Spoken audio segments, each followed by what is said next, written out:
अस्सलाम वालेकुम। हम कैम्ब्रिजो लेवल्स बिज़नेस स्टडीज़ की कंप्लीट वीडियो सीरीज़ के सिलसिले में आज एक और चैप्टर लेकर आपके सामने आए हैं।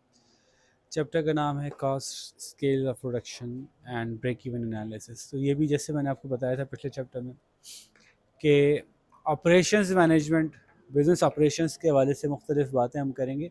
तो इसमें कुछ मिक्स बातें हैं, कुछ टॉपिक्स हैं मिक्स जो कि जमा कर दिए गए हैं, जिनका के एडवांटेज फिर आपको आखिर में जब केस स्टडी आप कर रहे होंगे तो समझ में आएगा कि किस कॉन्सेप्ट को कहाँ अप्लाई करना हो सकता है। तो कुछ करीब करीब के टॉपिक्स मिला के एक चैप्टर बना दिया गया है। इस तरह से पिछला चैप्टर भी था, ये भी इसी तरह से। बिज़नेस कॉस्ट जो है वो मालूम होना क्यों ज़रूरी है, ताकि बिज़नेस कॉस्ट अगर मालूम होगी तो आपको पता चलेगा कि आपको प्रॉफिट हो रहा है या नहीं हो रहा। पहली बात, प्रॉफिट हो रहा है तो दूसरे के मुकाबले में कैसा हो रहा है, आप कंपेयर कर सकेंगे कि आपका एक प्रोडक्ट दूसरे प्रोडक्ट से कैसा जा रहा है, आपका अपना बिजनेस किसी दूसरे बिजनेस के मुकाबले में कैसा चल रहा है। जब तक आपको कॉस्ट ऑफ डूइंग बिजनेस ही नहीं पता चलेगी, तब तक आप ये भी नहीं बता सकते कि आपको प्राइस क्या चार्ज करनी चाहिए। कैसे मालूम करेंगे आपके आपको। और ये बहुत बड़ा इशू है जो कि रहता है सर्विसेज सेक्टर को। एक साहब हैं कंसल्टेंसी देते हैं, हम उनको एग्जैक्टली नहीं पता कि उनको एक हफ्ता कंसल्टेंसी देने के कितना खर्चा आता है उनका। तो वो प्राइस क्या चार्ज करेंगे, अगर अंदाजे से चार्ज कर लेंगे। एक्चुअली उसका सही प्राइस उनकी सही होगी या नहीं होगी, ये बहुत डिपेंड करता है कि उनकी कॉस्ट अच्छे से कैलकुलेट हुई है या नहीं हुई। अब कॉस्ट की बात करते हैं तो कुछ कॉस्ट होती हैं फिक्स्ड कॉस्ट, कुछ कॉस्ट होती हैं वेरिएबल कॉस्ट। फिक्स्ड कॉस्ट की मिसाल बता दें जल्दी से, एक तो हम आगे चलते हैं। फिक्स्ड कॉस्ट की कोई मिसाल बताओ भाई। भाई क्या सोचना पड़ रहा है। फिक्स कॉस्ट वो होती है कि अगर आप 0 यूनिट भी बना रहे हो तब भी वो खर्च करना पड़े, और हज़ारों यूनिट बना रहे हो तब भी वो खर्च करना पड़े। मिसाल के तौर पे बिल्डिंग का रेंट फिक्स कॉस्ट है, मशीन की कॉस्ट फिक्स कॉस्ट है किसी हद तक। टेलीफोन की लाइन रेंट हमेशा उतना ही आता है, कॉल करें या कॉल नहीं करें, फिक्स कॉस्ट है। कुछ चीज़ें होती हैं उनकी पार्ट फिक्स होती है, पार्ट वेरिएबल होती है। जैसे टेलीफोन के बिल में पार्ट फिक्स होता है कि 450 तो आएगा ही आएगा, एक कॉल भी नहीं करें तब भी। फिर प्लस अगर कॉस्ट होंगी तो उसके ऊपर एडिशनल वेरिएबल कॉस्ट ऐड होती जाएगी। तो वेरिएबल कॉस्ट क्या है, इसका उल्टा कर लें, जो यूनिट ऑफ प्रोडक्शन के साथ साथ बढ़े। रॉ मटेरियल की कॉस्ट वेरिएबल कॉस्ट है ना। जैसे जैसे इस्तेमाल होगा, जैसे जैसे यूनिट्स बढ़ेंगे वेरिएबल कॉस्ट बढ़ेगी। एक छोटा सा इन्होंने चार्ट दिया हुआ है मज़ेदार सा, मैं चश्मा लगा के देखता हूँ ज़रा, नज़र कम आ रहा है जी।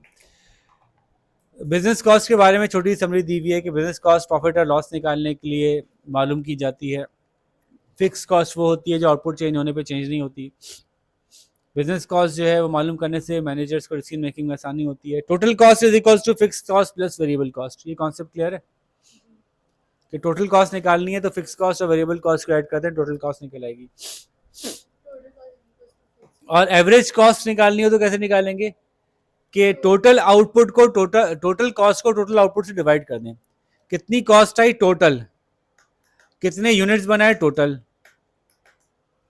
100 यूनिट्स बनाए, 1000 टोटल कॉस्ट आई, तो पर यूनिट 10 रुपए कॉस्ट आ गई। पर यूनिट कॉस्ट को आप एवरेज कॉस्ट कहते हैं।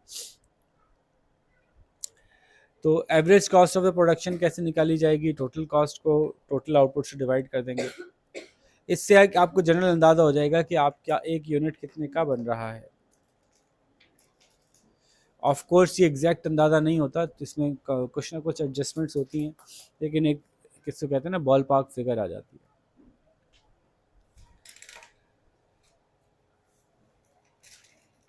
अगर बिजनेस के पास तीनों कॉस्ट हैं फिक्स वेरिएबल, तो उसकी वजह से क्या क्या एडवांटेज होता है, क्या डिसीजन लिए जा सकते हैं। आपके पास एक छोटा सा चार्ट है, जल्दी से उस पर देखिए, पेज नंबर 230 पे एक नीचे टेबल सा बना हुआ है, यूजिंग कॉस्ट डेटा।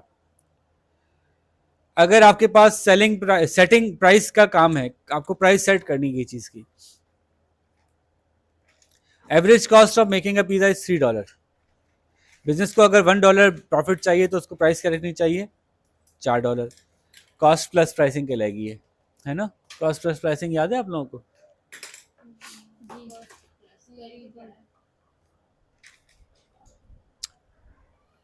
अगर बिजनेस को अपनी पर यूनिट कॉस्ट नहीं पता तो हर यूनिट पे लॉस हो सकता है उसको। फिर deciding whether to stop production और continue. If the total annual cost of producing a product is 25,000 but the total revenue is 23,000, तो क्या बिजनेस आगे जाना चाहिए, रोक देना चाहिए। नुकसान हो रहा है अगर मुसलसल तो रोक देना चाहिए। बात समझ में आ रही है? Total annual cost versus total annual revenue, बहुत बच्चों वाली लग रही होगी ये वो आपको बात, क्योंकि आप अकाउंट्स में तो बहुत आगे की चीज़ें पढ़ रहे हैं, ये बहुत बेसिक सी बात बता रहे हैं। लोकेशन ए की टोटल एनुअल कॉस्ट 34,000 है, लोकेशन बी की टोटल एनुअल कॉस्ट 50,000 है। सिर्फ इसी डेटा पे बताइए लोकेशन ए बेहतर है कि बी बेहतर है? ए बेहतर है। तो बहुत बेसिक सी बात थी। अच्छा, अगला सवाल है इकोनॉमीज ऑफ स्केल क्या होती हैं? इस लफ्ज को याद कर लीजिए, साइज बड़ा करने की वजह से बचतें, प्रोडक्शन का साइज बड़ा करने की वजह से बचतें, आपको बचतें होना शुरू हो जाएं। तो हम 5 इकोनॉमीज ऑफ स्केल यहाँ डिस्कस करेंगे। जी अब्दुल्ला भाई आपसे शुरू करते हैं। पहली economy of scale, mic on कर देते हैं अब्दुल्ला भाई का। ये लीजिए, क्या होती है जी पहली इकोनॉमी ऑफ स्केल? साइज बड़ा करने से पहली बचत कौन सी होती है? परचेजिंग की बचत। क्या मतलब हुआ इस बात का? When businesses buy a large number of components देख के पढ़ने की क्या जरूरत है, वैसे ही बता दें।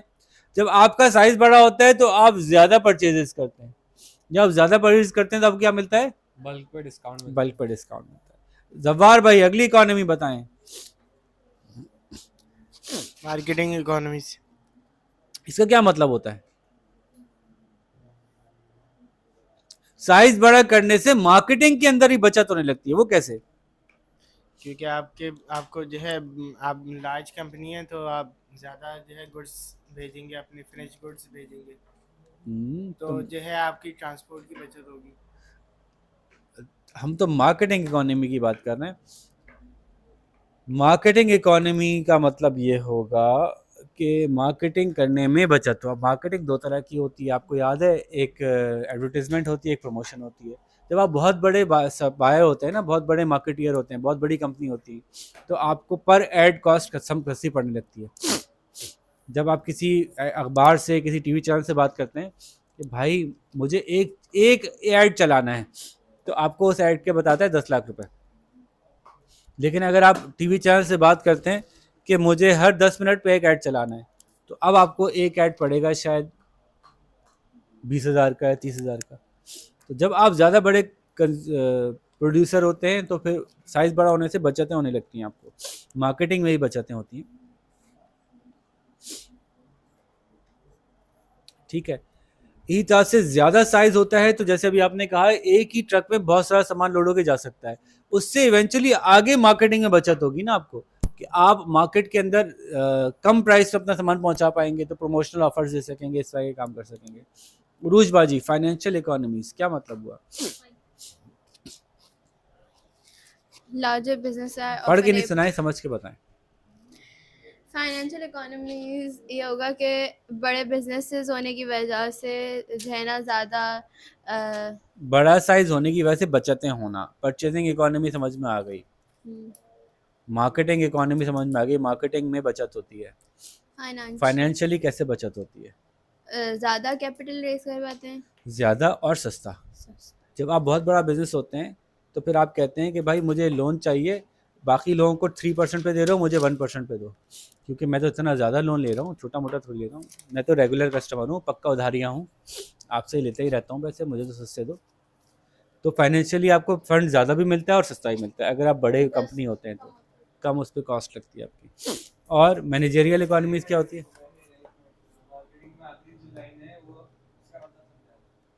मार्केटिंग में आखिरी लाइन लिखी है, the business will not need twice as many sales staff to then to sell 10 product line as a smaller firm needs to sell 5। क्योंकि एक बड़ी कंपनी है, इनका पूरा एक एडवर्टीजमेंट डिपार्टमेंट अलग है, तो एक छोटी कंपनी जब एक प्रोडक्ट बेच रही थी, लेट्स सपोज उसको उस एक प्रोडक्ट की टोटल मार्केटिंग में 1 करोड़ खर्च आ रहे थे। एक और छोटी कंपनी थी, वो एक और प्रोडक्ट बेच रही थी, उसको भी 1 करोड़ खर्च आ रहे थे। ऐसे 5 अलग अलग प्रोडक्ट्स बिकने के 5 करोड़ खर्च आ रहे थे, ठीक है। लेकिन अगर यही कंपनी, एक कंपनी बड़ी होके 5 प्रोडक्ट एक साथ बेचेगी, अगर यही एक बड़ी कंपनी बड़ी होके 5 प्रोडक्ट एक साथ बेचेगी, इसकी एडवर्टाइजमेंट पे 5 करोड़ नहीं खर्चाएंगे, कम आएंगे, क्योंकि एक एडवर्टाइजिंग मैनेजर 5 प्रोडक्ट को देख लेगा, एक एडवर्टाइजिंग एजेंसी को 5 का डील दे देंगे, एक ही मॉडल से 5 ऐड बनवा लेंगे, समझ रहे हैं। कंपनी बड़ी होने से आपको अलग अलग 5 कंपनीज के 5 अलग अलग प्रोडक्ट्स पे जो एडवर्टाइजिंग का बजट आना था, इस एक ही कंपनी ने अगर वो पांचों प्रोडक्ट्स बना लिए, अलग अलग कंपनियां है ना, आपकी अलग है, इनकी अलग है, उनकी अलग है, उनकी अलग है, तो फिर हम क्यों एक ही जैसा ऐड बनाना चाहेंगे, एक मैनेजर क्यों रखेंगे? इस लाइन में ये कहना चाह रहे हैं कि 5 कंपनियां अगर अलग अलग कोई प्रोडक्ट बना रही होंगी और उनको एडवर्टाइज करेंगी, उसके मुकाबले में एक ही कंपनी अगर वो प्रोडक्ट्स बना रही होती और उनको एडवर्टाइज कर रही थी तो उसको बचत होती। ये कहना चाह रहे हैं इस लाइन से मार्केटिंग इकोनॉमी में। खैर, तो मैनेजरियल इकोनॉमी क्या थी, कौन बता था? सबा बाजी बता देंगे, मतलब समझाएं। कि स्मॉल बिजनेसेस जो अफोर्ड नहीं कर सकते, स्पेशली मैनेजर्स और अकाउंटेंट्स, क्वालिफाइड अकाउंटेंट्स। अगर आप एक मैनेजर हायर करते हैं 50,000 का और आप उससे 100 यूनिट बनवाते हैं तो पर यूनिट कॉस्ट ज़्यादा आती है। आप एक मैनेजर हायर करते हैं 50,000 का, उससे लाख यूनिट बनवाते हैं तो पर यूनिट कॉस्ट उस पर कम पड़ेगी। तो मैनेजमेंट को करने की भी कॉस्ट ज़्यादा यूनिट्स पे कम पड़ती है, पर यूनिट होकर डिवाइड होकर छोटी हो जाती है, क्योंकि मैनेजमेंट एक फिक्स्ड कॉस्ट है। तो जब आप ज़्यादा यूनिट्स प्रोड्यूस करेंगे ऑटोमेटिकली पर यूनिट कॉस्ट कम हो जाएगी। ठीक है, इकोनॉमीज ऑफ स्केल, साइज बड़ा करने के फ़ायदे हो गई पांचों, एक रह गई टेक्निकल इकोनॉमीज। जी अब्दुल्ला भाई को आप दे दें।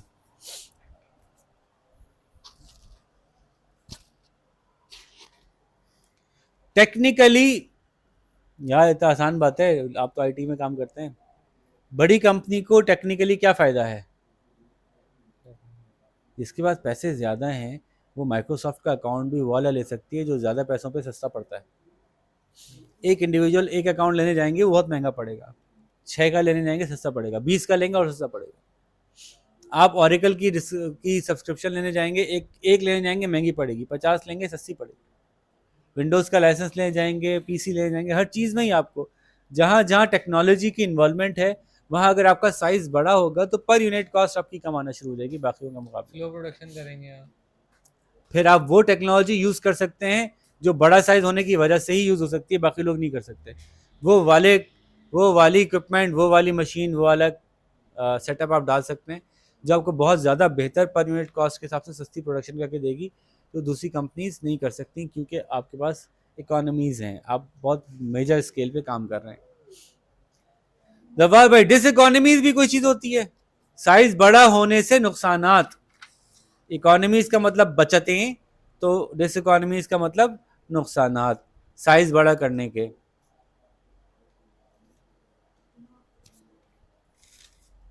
साइज बड़ा करने से नुकसान क्या क्या हो सकते हैं? पहला नुकसान पुअर कम्युनिकेशन। कम्युनिकेशन डिसइकोनॉमीज, बहुत बेसिक सी बात है, बताने की ज़रूरत भी है इसको, कि जब एक घर में 500 लोग रहेंगे और वो 500 गज का घर के बजाय 5000 गज का घर करते हैं उसको, तो आपस में बातचीत कब कैसे कहाँ से होगी, कितनी मिसकम्युनिकेशन होने के चांसेस होंगे, अनलेस कि आपने बहुत सिस्टमेटिक तरीके से अपने आप को बड़ा किया हो, बहुत सोच समझ के बहुत सही अंदाज से आपने प्रॉपर चैनल ऑफ कम्युनिकेशन बनाते हैं अपने आप को बड़ा किया हो। अदरवाइज जैसे जैसे साइज़ बड़ा होता है लोगों के राब्ते एक दूसरे से कम हो जाते हैं। आप खुद देखें, अब मेरी ओवन में क्लास कितनी दफ़ा होती है, पहले कितनी दफ़ा होती थी?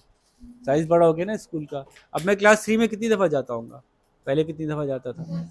क्योंकि इकोनॉमीज ऑफ स्केल के बजाय डिसइकोनॉमीज ऑफ स्केल भी हो रही है, कम्युनिकेशन में मुश्किल होती है अब साइज़ बड़ा होता है तो।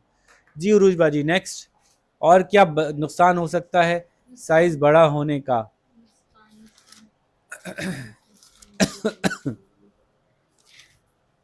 Lack of commitment from employees.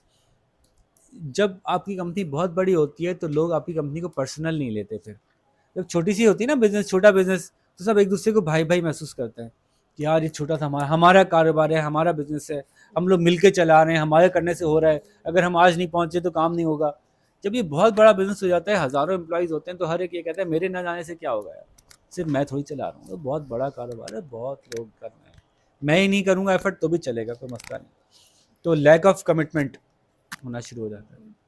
फिर सबाबाजी, ऑफ कोर्स प्योर कम्युनिकेशन हो गई, लैक ऑफ कमिटमेंट हो गया, तो तीसरी बात ऑटोमेटिकली वीक कोऑर्डिनेशन। कोऑर्डिनेशन भी ख़राब होती है। जाहिर है कम्युनिकेशन ख़राब है तो कोऑर्डिनेशन भी ख़राब होगी। कम्युनिकेशन का मतलब बातचीत नहीं कर पा रहे, कम्युनिकेशन का मतलब बातचीत नहीं कर पा रहे, कोऑर्डिनेशन का मतलब मिलके काम नहीं कर पा रहे। एक बातचीत से मुताल्लिक़ है, एक काम करने से मुताल्लिक़ है। मिसालें भी इन्होंने दी हुई हैं। Yes. ये डिपार्टमेंट अपना प्रोडक्शन लाइन जारी रखे हुए, आगे वाले की रुकी हुई है, इनका स्टॉक पाइल होना शुरू हो गया। भाई आगे वाले की रुकी हुई थी, पीछे वाले को बताना चाहिए था, वो भी रोक लेता। स्टॉक पाइल का मतलब सामान जमा हो गया। बड़ा अच्छा सा चार्ट दिया हुआ है हर दफ़ा की तरह आगे, इकोनॉमीज और डिसइकोनॉमीज ऑफ स्केल। तो purchasing, marketing, financial, managerial, technical economies of scale दिखाई गई, फिर डिसइकोनॉमीज ऑफ स्केल भी दिखाई गई। अच्छा, ब्रेक इवन क्या होता है? ब्रेक इवन कहते हैं वो नंबर ऑफ यूनिट्स जिसके बनाने के बाद लॉस खत्म हो जाए। चूंकि आपने एक यूनिट 10 रुपए का बना रहे हैं, 20 रुपए का बेच रहे हैं, क्या पहले यूनिट पे प्रॉफिट होगा? आपने एक फैक्ट्री खरीदी, 10 रुपए का एक यूनिट की वेरिएबल कॉस्ट आ रही है, आप उसको 20 का बेच रहे हैं, क्या पहले यूनिट पे प्रॉफिट होगा? सबाबाजी नहीं। क्यों? एक फैक्ट्री खोली, 10 रुपये उसकी वेरिएबल कॉस्ट है, एक आप बना रहे हैं बबल च्युइंगम, 10 रुपये की उसकी वेरिएबल कॉस्ट है, और उसको आप 20 रुपये का बेच रहे हैं, पहले यूनिट पे प्रॉफिट होगा या नहीं होगा? प्रॉफिट होगा? नहीं होगा, क्योंकि 10 रुपये उसकी वेरिएबल कॉस्ट है, फिक्स कॉस्ट से बताई नहीं मैंने आपको। फिक्स कॉस्ट उसकी 2 लाख रुपए थी, फैक्ट्री सेटअप करने की 2 लाख रुपए कॉस्ट थी। एक यूनिट बेचेंगे, प्रॉफिट होगा? लॉस होगा बहुत बड़ा।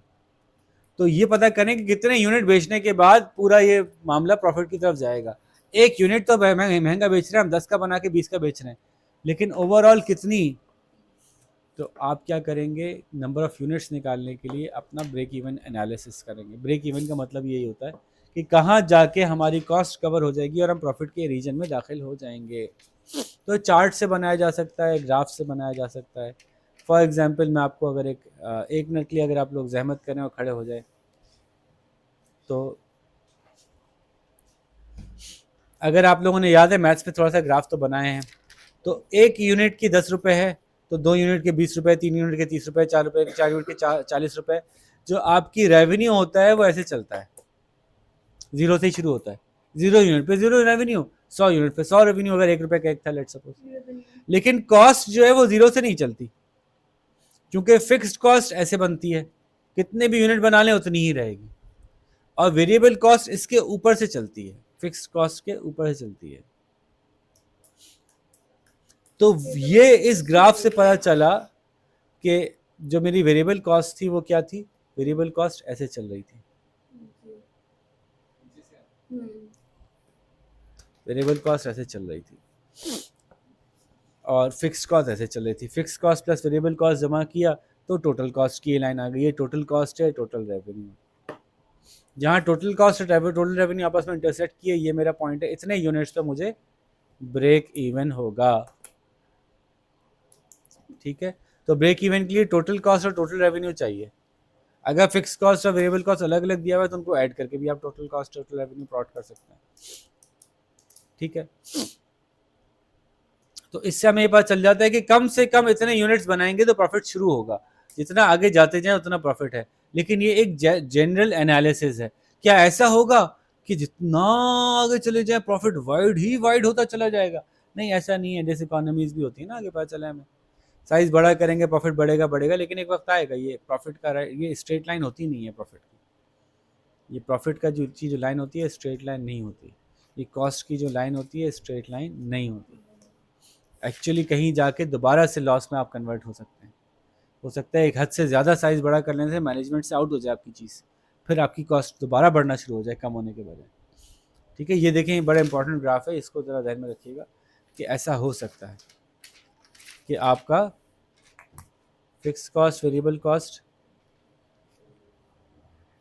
ऐसे जा रही हो और रेवेन्यू आपका ऐसे जा रहा हो। तो एक तो ब्रेक इवन ये आया, आपने इससे ज़्यादा बढ़ाया, प्रॉफिट हुआ प्रॉफिट हुआ प्रॉफिट हुआ प्रॉफिट हुआ, एक हद है, उससे ज़्यादा आप और ज़्यादा बनाएंगे, अब प्रॉफिट कम होना शुरू हो जाएगा, यहाँ तक कि आप फिर लॉस में चले जाएंगे। क्योंकि आपकी प्रोडक्शन की कैपेसिटी है ना, मशीन से इतनी प्रोडक्शन करा ली, मशीन टूटना शुरू हो गई। 12 घंटे काम कराने से यहाँ प्रॉफिट है नहीं, यहाँ लॉस है। ये प्रॉफिट होना शुरू हो गया, profit profit profit profit profit profit profit profit, यहाँ प्रॉफिट गिरना शुरू हो गया क्योंकि साइज कम हो गया। प्रॉफिट है, प्रॉफिट गिरना शुरू हो गया, गिरना शुरू हो गया, गिरते गिरते फिर लॉस के रीजन में आ गए, लॉस लॉस लॉस। ठीक है, कलर से दिखा दूं। ब्लू वाला प्रॉफिट है और loss loss loss loss loss, क्योंकि टोटल कॉस्ट ऊपर है टोटल तो रेवेन्यू यहाँ से। पे भी तो प्रॉफिट बढ़ रहा है। यहाँ पे लॉस बढ़ रहा है, कॉस्ट ऊपर चली गई, अच्छा। प्रॉफिट प्राइस नीचे रह गई। यहाँ पे प्राइस ऊपर है, ये भी लॉस का रीजन था, वो भी लॉस का रीजन था। लेकिन ये मैं आपको आपकी किताब से हट के बता रहा हूँ, आपकी किताब में ऐसे नहीं बना हुआ है। ये मैं रियलिस्टिक सिचुएशन बता रहा हूँ कि स्ट्रेट लाइन नहीं होती प्रॉफिट की, रेवेन्यू की स्ट्रेट लाइन नहीं होती कि हमेशा बढ़ता ही चला जाएगा। कॉस्ट की स्ट्रेट लाइन नहीं होती कि हमेशा एक जैसी रहेगी।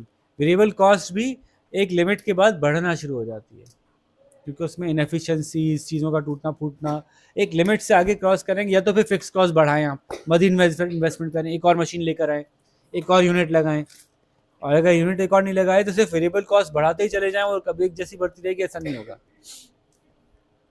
ठीक है, तो ब्रेक इवन चार्ट को आप कैसे क्यों इस्तेमाल करते हैं, ज़रा फटाफट इस पे आ जाएं। पेज नंबर 235 है ना जी? किसकी बारी थी, किसके पास है माइक? चलें सभाबाजी से शुरू करते हैं। सभाबाजी, ब्रेक इवन चार्ट को क्यों यूज़ करते हैं? जनरल बात समझ में आ रही है, देख के भी समझ में आ रही है। क्योंकि ये आप बता सकते हैं कि प्रॉफिट किस और लेवल लॉस। ऑफ आउटपुट पे जाके प्रॉफिट शुरू होना है। Yes. ठीक है, और the impact on profit or loss or of certain business decisions can also be shown by redrawing the graph. आपने जो है वो ये सोच किया कि ठीक है मैं अपने डिसीजन चेंज करता हूँ, $9 पे अगर बेचूंगा तो कब ब्रेक इवन आएगा, $15 पे बेचूंगा तो कब ब्रेक इवन आएगा, मेरी मशीन कितने यूनिट्स पर मंथ बना सकती है, तो मुझे कितने पे बेचना चाहिए ताकि मैं प्रॉफिटेबल रह सकूँ। इस तरह के डिसीजन भी आप ले सकते हैं ब्रेक इवन की मदद से। Yes. ठीक है, फिर एक इन्होंने ब्रेक इवन चार्ट को मार्जिन ऑफ सेफ्टी के लिए यूज़ किया जा सकता है। मार्जिन ऑफ सेफ्टी क्या है?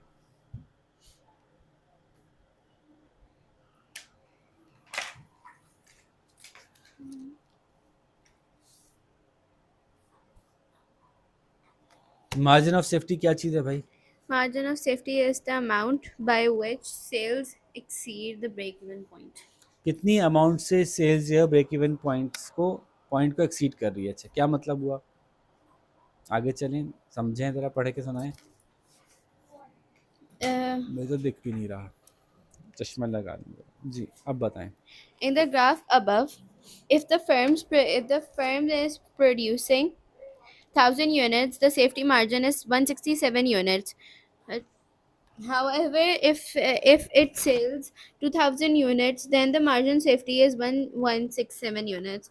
The higher the higher The the margin of margin safety. of safety, the better.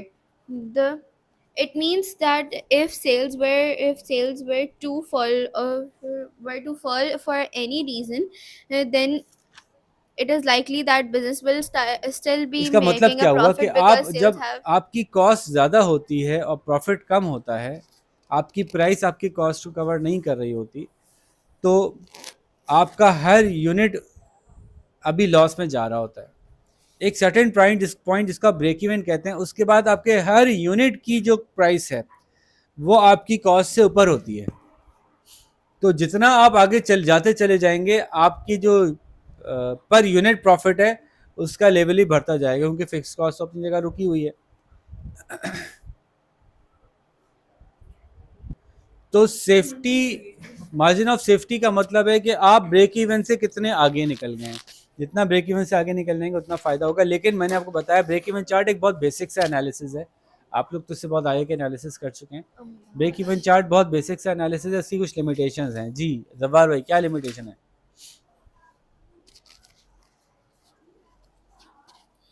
Break-even charts are constructed assuming that all goods produced by the जितने firm बनाए थे वो बिके भी हैं, आपने खुद ही सोच लिया।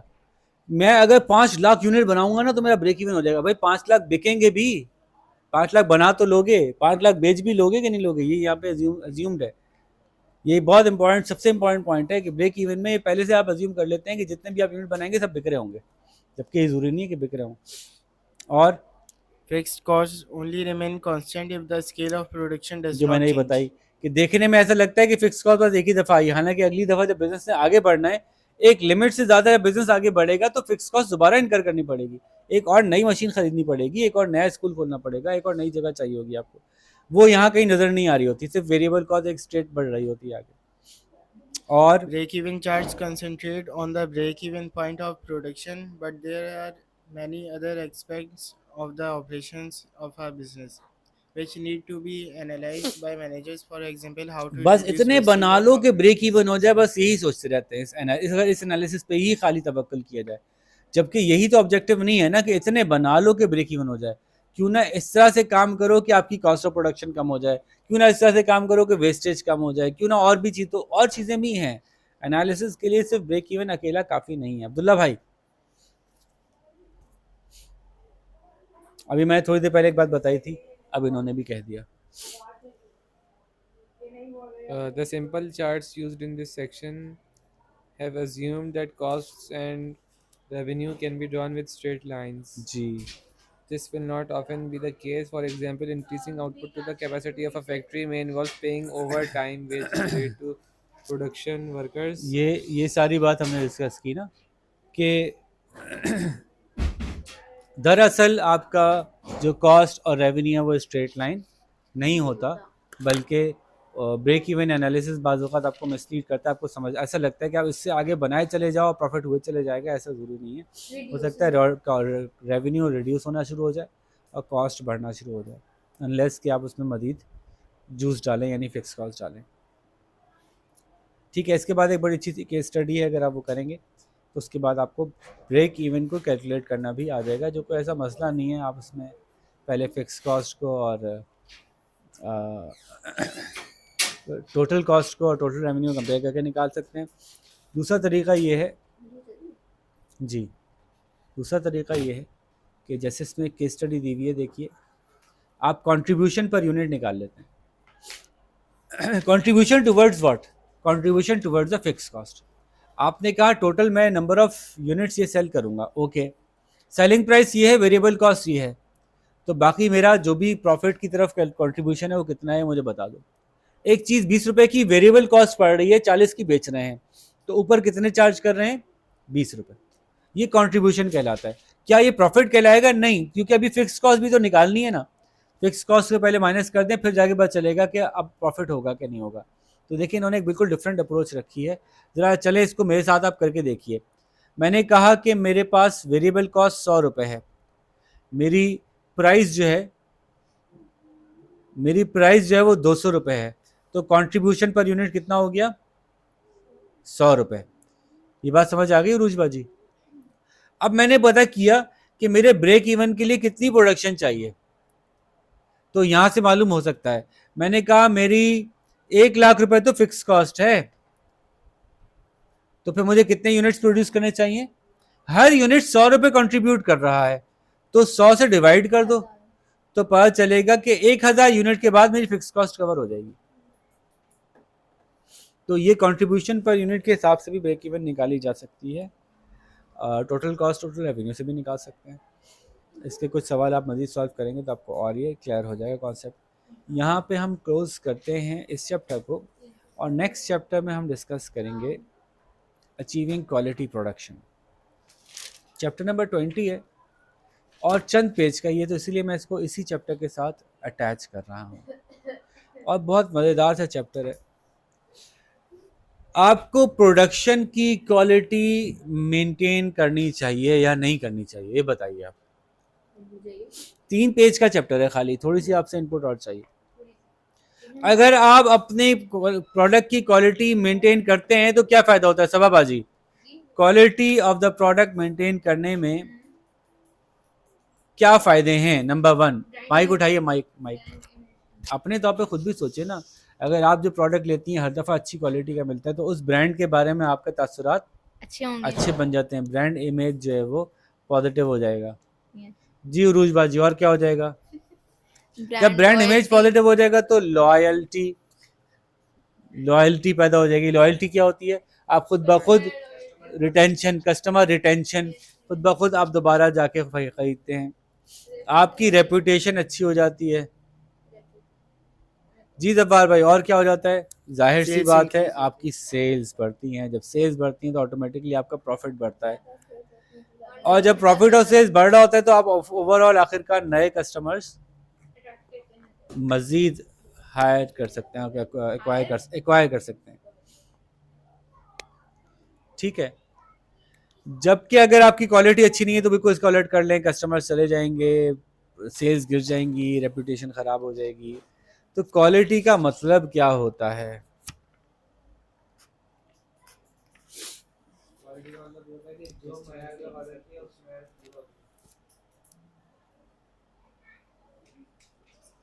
Promised standard.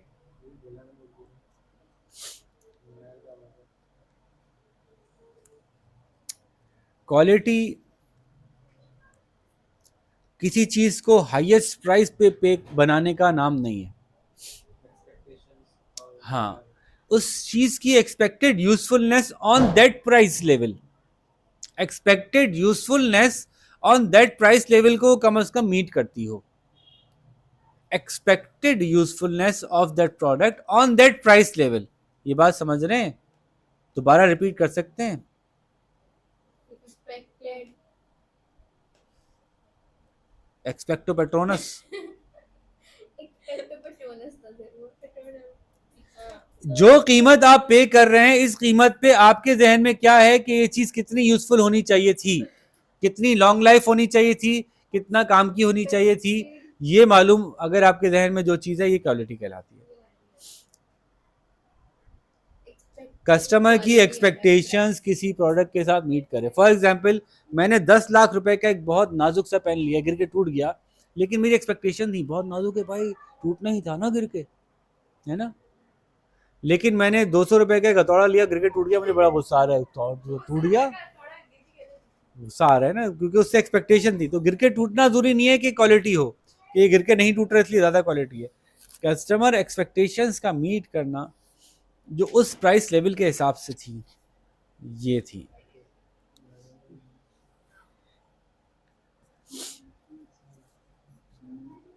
ठीक है जी। आपके ख्याल से आप अगर एक लंच करने जाते हैं किसी बड़े रेस्टोरेंट में, या आप लंच करने जाते हैं कि ढाबे पे, कहाँ पे ज़्यादा क्वालिटी का प्रोडक्ट मिलेगा? एक्सपेक्टेशन है आपकी। हो सकता है कि क्वालिटी का प्रोडक्ट ढाबे पे ज़्यादा हो सकता है रेस्टोरेंट में ज़्यादा गंदगी से पका रहा हो। अच्छा, तो अब बात हम चाहते ये हैं कि फॉल्टलेस चीज़ कस्टमर को मिले, कम से कम जैसा मैं बनाना चाह रहा हूँ। एक तो है ना कि मैं धोखा दिया, बोल कुछ रहा हूँ, मना कुछ और रहा हूँ, ये तो अलग ही बात हो गई। अब हम क्वालिटी को जो कंपेयर करेंगे ना, हम ये नहीं कह रहे कि प्रोड्यूसर क्वालिटी देना नहीं चाह रहा, हम ये कह रहे हैं प्रोड्यूसर जो चाहता है उसने डिफाइन कर दिया, मैं ये देना चाहता हूँ। अब जो वो देना चाहता है वो फॉल्टलेसली दे भी सके, प्रोड्यूसर को फॉल्ट ना आ रही हो प्रोडक्ट में, तो क्वालिटी कहलाएगी। मैंने कहा कि मैं जनाब ये इतने mm के पेज पे, इतने ग्राम के पेज पे बुक प्रिंट करके दूंगा, बेहतरीन बुक होगी आपकी, ओके।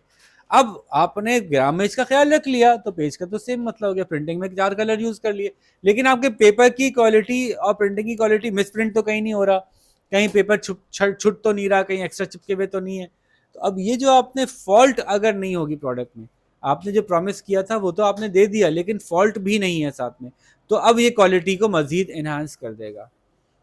यानी एक है उरूजबाजी, एक है कि मेरे इस पेन की क्वालिटी दूसरे पेन से कितनी अच्छी है, ये बात अब नहीं हो रही। अब ये बात है कि हर दफ़ा मेरा पेन एक जैसे रिजल्ट प्रोड्यूस करता है कि नहीं करता, ये अब क्वालिटी को इस नज़र से देख रहे हैं। ये बात समझ रहे हैं? क्वालिटी का एक कंपेरिजन अमंग द प्रोडक्ट्स है कि आपका 5 रुपये वाला पेन है, मेरा 500 रुपये वाला पेन है, मेरे प्रोडक्ट की क्वालिटी अच्छी होगी, यानी वो लॉन्ग लास्टिंग होगा, उसकी फ्लो ज़्यादा होगा, वगैरह वगैरह, ये एक अलग बात हो गई। अब बात हो रही है आप जो भी पेन बना रहे हैं, आपने जो भी प्रॉमिस किया, आपके हर यूनिट में वही प्रॉमिस रिजल्ट होना चाहिए, हर यूनिट में वैसे ही प्रोडक्ट निकलना चाहिए, तो आप क्वालिटी को कंट्रोल कर रहे हैं। तो अब आप बात कर रहे हैं क्वालिटी कंट्रोल और क्वालिटी एश्योरेंस और टोटल क्वालिटी मैनेजमेंट, 3 अल्फाज हैं, इनका मतलब समझ लें, फिर इनकी स्ट्रेटजी बात करेंगे और आपका चैप्टर ख़त्म हो जाएगा। 3 अल्फाज हैं बस, quality assurance, quality assurance, quality control और क्वालिटी मैनेजमेंट। ठीक है, क्वालिटी कंट्रोल क्या चीज़ होती है? Checking for quality eight the end of production process whether it is the production of a product और सर्विस। क्या मतलब हुआ? क्वालिटी कंट्रोल का क्या मतलब हुआ? आपने बल्ब बनाए, हर बल्ब को आखिर में बिजली पे लगा के चेक कर लिया, जल रहा है नहीं जल रहा, जल रहा है नहीं जल रहा, जल रहा है नहीं जल रहा। ठीक है, आपने जो है वो कोई कोई सर्कुलर चीज़ बनाई, कोई बॉल बना दी, आपने आखिर में चेक कर लिया कहीं से आड़ी टेढ़ी तो नहीं है, फटी भी तो नहीं है, फटी भी तो नहीं है, आड़ी टेढ़ी तो नहीं है, खराब तो नहीं है। Checking for product for faults at the end is called quality check, quality control. Quality control क्या होगा? क्वालिटी को चेक करना आखिर में। और अगर कोई चीज़ खराब क्वालिटी की निकलती है तो उसको क्या करते हैं? साइड में कर देते हैं। बात चीज़ें ऐसी होती हैं जो रिन्यूएबल होती हैं, रिवर्सिबल होती हैं। शीशे की कोई चीज़ बनाई थी, क्रैक निकली, वापस भेज दिया, फिर दोबारा वो मेल्ट हो जाएगी। रबर की कोई चीज़ बनाए थे, प्लास्टिक की कोई चीज़ बनाए थे, ठीक नहीं निकली, वापस भेज दिया, फिर मेल्ट हो जाएगी, वो वापस शामिल हो जाएगी। कुछ चीज़ें कुछ चीज़ें आप वापस नहीं ले जा सकते, कुछ चीज़ों को आपको फेंकना पड़ता है। क्वालिटी कंट्रोल के क्या फ़ायदे होंगे? बुक बंद कर दें, वैसे ही बताएं। चलो थोड़ा सा तो काम है, बंद कर दें बुक, अब्दुल्ला भाई को दे दें। क्वालिटी कंट्रोल का क्या फ़ायदा होगा? आपके मार्केट में ब्रांड इमेज बरकरार रहेगी कि आपके कस्टमर के पास कोई चीज़ जाने से पहले कंफर्म हो जाएगा ख़राब नहीं है, तो उसकी वजह से आपका इमेज अच्छा रहेगा। ठीक है। फिर क्या नाम है, क्वालिटी कंट्रोल आपके पास आइडेंटिफाई हो जाएगा कि कौन सी चीज़ प्रॉब्लम कर रही है। जब आपने मसला देख लिया, अब बार बार उसी तरह का मसला आ रहा है, तो आप ये बता सकते हैं कि मसला कहाँ से आ रहा है, तो फिर आप वहाँ जाके एम्प्लॉय कर रहे हैं तो उसको फायर कर दें, या मशीन एम्प्लॉय या मशीन में किसी जगह प्रोसेस किसी को ठीक से नहीं आ रहा, उसी को ट्रेन करा दें खाली। मसले क्या है क्वालिटी कंट्रोल के? जफार भाई, क्वालिटी कंट्रोल करने प्रॉब्लम्स भी हैं। क्या प्रॉब्लम्स हैं? टाइम कंज्यूमिंग, रिसोर्स कंज्यूमिंग, पैसा कंज्यूमिंग। इंस्पेक्टर लेना पड़ता है। टाइम पैसा पे करना पड़ता है। अगर आपको कोई चीज़ स्क्रैप करनी पड़ जाए तो वो तो और उसकी कॉस्ट ही बढ़ जाती है। ऐसे ही चला दिया होता तो चला दिया होता, उससे इमेज ख़राब हुआ अलग बात है, लेकिन उसकी कॉस्ट है। तो क्वालिटी कंट्रोल से बेहतर भी कोई चीज़ होती होगी। अब ये बताएं क्वालिटी एश्योरेंस क्या होता है? क्वालिटी एश्योरेंस ये होता है कि रादर देन के एट द एंड जाके आप आखिर में प्रोडक्ट उठा के देखें कि मेरी घड़ी ठीक बनी नहीं बनी, ओ घड़ी तो ख़राब बनी। शुरू से हर प्रोसेस के एंड पे आप इस बात को इंश्योर कर रहे होते कि जो हमने स्टैंडर्ड सेट किए हैं उस स्टैंडर्ड के मुताबिक हर स्टेप फॉलो हुआ है। ऑटोमेटिकली क्वालिटी को एश्योर कर दिया आपने, यकीनी बनाया कि क्वालिटी के प्रोसेसेस फॉलो हो रहे हैं। All aspects of the production must be considered.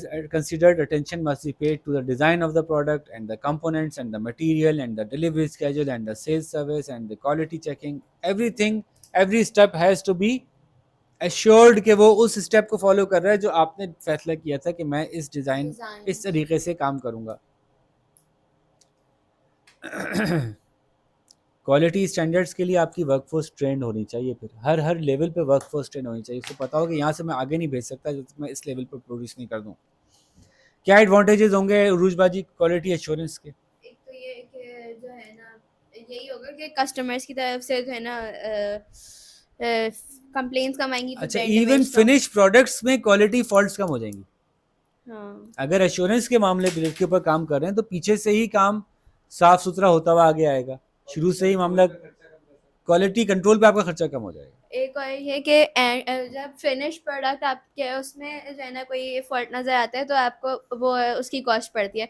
अभी पहले से ही जो है ना क्वालिटी अश्योर होगी तो कॉस्ट कम फॉर होगी। एग्जांपल आपकी ने एक बोतल ली, बोतल को शेप दिया, शेप दे के ढकना, उसने जूस भरा, जूस भर के लेबल लगाया, लेबल लगा के ढकना लगा के बाहर निकली तो पता चला बोतल टूटी हुई थी।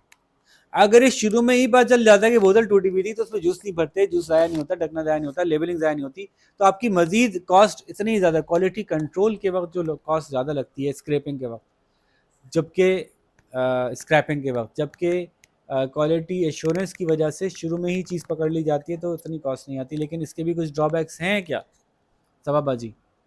क्वालिटी एश्योरेंस में क्या मुश्किल होगी?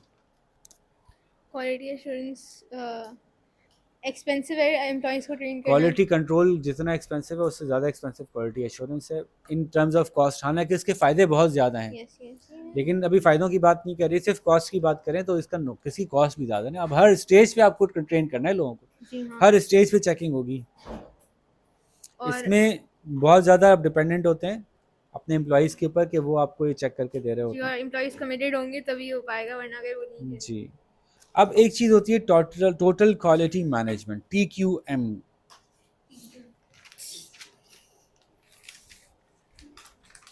जैसे आपने काइजन पढ़ा था, कंटिन्यूअस इम्प्रूवमेंट, इस तरह से क्वालिटी कंट्रोल करते करते चीज़ों को मुसलसल चीज़ों की क्वालिटी और प्रोसेसेस की क्वालिटी को इतना इम्प्रूव कर दिया जाए कि आहिस्ता आहिस्ता गलती की गुंजाइश ख़त्म हो जाए। यहाँ तक कि आप TQM में एम करते हैं, TQM में एम करते हैं, ये बहुत बड़ी बात है। मैं तो समझता हूँ आजकल की दुनिया में हमने ये हासिल किया, ज़ीरो फॉल्ट। मैंने इसकी मिसालें भी दी हैं आपको पिछले चैप्टर में। TQM में आप एम करते हैं ज़ीरो फॉल्ट। 100% आहिस्ता आहिस्ता अपने हर स्टेज ऑफ प्रोडक्शन में जब गलती आती है चेक करते हैं क्यों आई थी, उस वजह को वहाँ से निकाल देते हैं। फिर गलती आती है, फिर देखते हैं क्यों आई थी, उस वजह को वहाँ से निकाल देते हैं। आहिस्ता आहिस्ता आपका सिस्टम इतना ट्रेन हो जाता है कि आप ज़ीरो फॉल्ट की तरफ, तो आपका हमेशा कस्टमर सेटिस्फाइड रहेगा, आपके हमेशा प्रोडक्ट एक जैसा निकलेगा, गलती के चांस नहीं होगा, बहुत कम चांस होगा।